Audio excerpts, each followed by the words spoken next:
sur Hashtag Protestant 2.0, je suis heureuse de vous retrouver. C'est lundi le 22 mars à Mittelsheim. Je vous propose un extrait de l'évangile chez Marc au chapitre 10 avec deux compères, deux disciples de Jésus. Et aujourd'hui, la réflexion pour ce temps de carême nous emmènera à méditer sur une demande.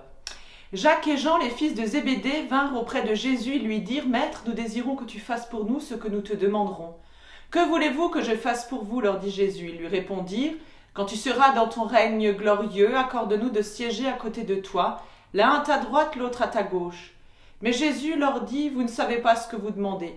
Pouvez-vous boire la coupe de douleur que je vais boire ou recevoir le baptême de souffrance que je vais recevoir ?» Et ils lui répondirent « Nous le pouvons. » Jésus leur dit « Vous boirez en effet la coupe que je vais boire, et vous recevrez le baptême que je vais recevoir.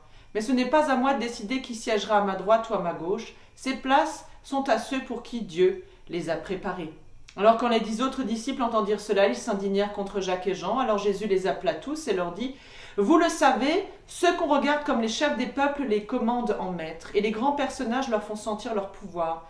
Mais cela ne se passe pas ainsi parmi vous, au contraire.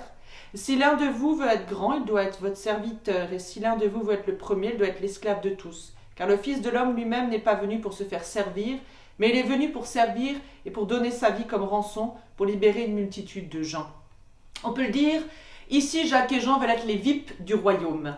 Ils veulent les meilleures places, mais pour Jésus, la vraie réussite, c'est se mettre d'abord au service des autres, de toute personne.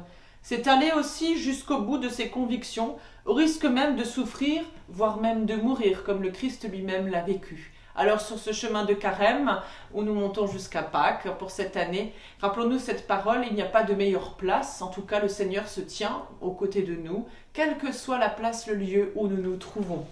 Et je vous propose la prière du jour dans le livret de la Société luthérienne, une prière de la communauté d'Aïona. Parce que le monde est beau et que la beauté est une chose fragile, et que nous sommes les gérants de la création, nous avons besoin de toi, Seigneur. Parce que le savoir paraît illimité et que nous ne savons pas ce qui est au-delà de notre savoir, nous avons besoin de toi, Seigneur. Parce qu'il nous est possible de vivre sans toi, que nous sommes libres de nous opposer à toi, que nous pourrions idolâtrer notre propre bon sens. Nous avons besoin de toi, Seigneur. Parce que tu es venu parmi nous et que tu t'es assis à nos côtés, parce que tu nous as entendus parler alors que nous l'ignorions, que tu as guéri nos douleurs et nous permis de te blesser, puisque tu nous as aimés jusqu'à la fin et tu as triomphé de toutes nos haines, nous avons besoin de toi, Seigneur. Je vous souhaite une belle journée dans la paix de notre Seigneur et je vous donne rendez-vous demain matin pour la prière du petit-déj. Et on se donne rendez-vous ce dimanche déjà pour un temps de célébration des rameaux et ce sera à Merzwiller. Je vous dis à demain, portez-vous bien.